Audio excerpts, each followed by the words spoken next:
যে গ্রামে মানুষের চেয়ে পাখির সংখ্যাই বেশি, মাত্র কয়েকটি বাড়ি নিয়ে গড়ে ওঠা সেই গ্রামের মোট জনসংখ্যা প্রায় ১,০০০। বর্ষা এলেই সেখানে মানুষের চেয়ে অনেক গুণ বেড়ে যায় পাখির সংখ্যা।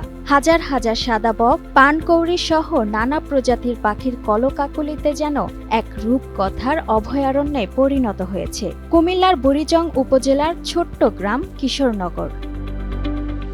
গ্রামের সিরাজ মাস্টারের বাড়ির চারপাশে বাঁশঝাড়, তেঁতুল, আম ও নারিকেল গাছ জুড়ে এখন শুধুই পাখির বাসা। মা পাখিরা বিল থেকে খাবার এনে মুখে তুলে দিচ্ছে ছানাদের।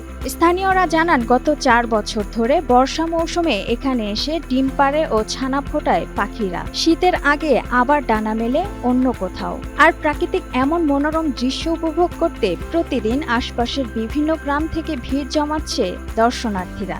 যতটুকু পারি এগুলাকে মানে আশ্রয় দিয়ে রাখি, আমরা করি না, আর কেউ মানে নিতে দেই না। অনেক লোকজন আসে, অনেক ওই যে এরিমা পুরান আইয়ে মিশি দিয়া উঠলে আমি দেখলে গিয়ে আমার দৌড়ান লাগাই।